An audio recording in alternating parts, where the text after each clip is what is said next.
Magandang umaga po, welcome back. Ito po muli ang inyong lingkod kay Johnny ng Janitor TV at ito ang Johnny Deck. Usapang utang, usapang ola. So sa mga Jobis po, please subscribe po. Sa mga legit subscribers ko po, marami po salamat sa patuloy at pagtangkilik dito sa aking channel. At i-hit nyo na po sana yung thumbs up sign.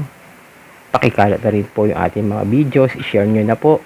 At hit nyo yung notification bell para lagi po tayong updated sa mga videos na ginagawa natin dito about sa unfair debt collection practices at sa harassment sa mga online lending apps. At ito po itinatalakay natin dito sa ating channel. So magandang araw po muli. Sana'y nasa mabuti kayong kalagayan, sobrang init. Meron tayong sasagutin ngayon, no, mga kadyani.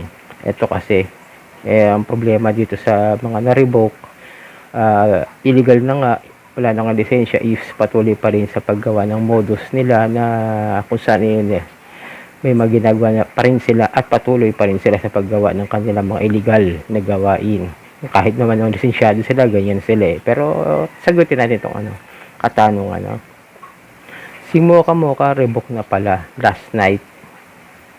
Nag-fill up ako tapos submit ng ID tapos nung click ko loan biglang naghang agad tapos uninstall. Tapos today may tumawag sa akin, Mocha recorded, sabi mag-login ka at tapusin submit ang application. Tapos nung uninstall ko uli Mocha, nagulat ako kasi may nakalagay repayment na, wala namang perang pumasok sa Gcash ko at di rin ako nag-apply na confirm kasi naghang yung system nila.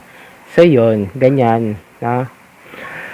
Dati na po yan na style po na Mocha o ng ibang mga under ng Copperstone. Alam ko naman yan dahil marami ako nakikita sa TikTok ng mga ganyang klase ng complaint, pero patuloy pa rin sila at ganyan. Diba, naging pa nga sila CIC, accredited. Kaya nakakapagtaka na hindi ba alam ng Copperstone na illegal na wala na silang lisensya? Posible naman, di ba? Para sa akin, alam nila yan. Kasi once na nag-post na ang SEC ng kanilang anunsyo, automatic na yon eh. Pero hindi pa naman siguro agad-agad na ipapasa sa kanila. Yun ang inis ko. Baka hindi lang naibibigay pa yung mismong papers na kung saan bawal na talaga sila. Pero syempre, may anunsyo ng SEC. Alam natin yan na illegal na po yan. Kaya pwede na ireklamo yan. Mga ganyang klase ng mga modus ng mga online lending apps, yung pagdi-disburse ng pera kahit hindi ka naman nagpatuloy mag-loan, nag-try ka lang at in-install. Yun kasi, tama yun na itong gawin niyo kapag sakaling mangyari sa inyo yung ganito na kayo ay nag-loan tapos hindi nyo itinuloy yung applications nyo at in-install ninyo, tapos magugulat kayo pag install nyo o kaya paglipas ng ilang araw may naniningil sa inyo ng utang ninyo doon sa mga ola na hindi nyo naman tinuloy. Minsan ngayon kahit yung reject, basta nakapag-apply kayo ay nagbibigay sila ng reminder na may utang daw kayo kahit wala kayo natatanggap sa Gcash. Then yung mga ganyan, kung wala kayo natanggap, huwag nyo bayaran. Wala naman kayo nakuhang pera kasi wala naman talaga kayong intention na yan, na takasan kasi wala naman kayo na confirm, diba, na pera. And then kung meron man kayo natanggap, ibalik nyo. Pwede naman yun, ibalik nyo. Pero hindi po natin may aalis na mangharas po yung mga yan. Kasi yan po talaga yung gagawin yan once na mapasok nyo yung ganyang klase ng mga estilo ng mga ola. Paalala lang po kahit anong gawin nyo, kung sakaling katulad niyan, kahit wala siya nakuhang pera, mga haras yan doon sa mga contacts ninyo sa inyong FB, kasi yan mahirap kahit nga wala kang utang, like what I have experienced nitong January lang na hinever ako nag-apply ng loan sa isang ola at never ko rin i-download pero nangharas sa akin. It's better to be private mo na lang talaga yung Facebook. Pero minsan meron ako nababalitaan na kahit naka-lock profile na yung Facebook nila, may nakakapag-search pa rin, nakakapag-message, nagagawan pa rin ng GC. Hindi ko alam kung paano nila nagagawa yun. It's either may prints sila, mga mutual prints na piniprints nila, tapos magsasend ng friend request siguro at papapasok doon sa spam messages yung may message ng mga agent na yan, yung mga GC na yan, no? Pero ingat po. Kaya once mangyari po sa inyo yung ganito, no? Pwede naman po kayo mag-complain sa SEC na itong ganito klase ng mga OLA na kahit wala na lisensya, tinanggalan na, at illegal naman, at hindi sila SEC registered. At kung SEC registered, ganun pa rin po. File nyo yung complaint sa SEC. At yun ang pinakamainam na gawin. Ngayon, may harassments na po talaga. Punta po sa PNP, Anti-Cybercrime, o kaya sa NBI, Anti-Cybercrime. At yun ang pinakamainam kasi problema rin kasi para maniwala yung ating mahal sa buhay na kayo ay naloko. Katulad niya na scam si ate talaga. Wala siyang in-applyan. Ay, may in-applyan siya pero hindi niya tinuloy dahil ang style kasi ng mga yon is bagahang yung system nila. Pwede yon, pwede talaga.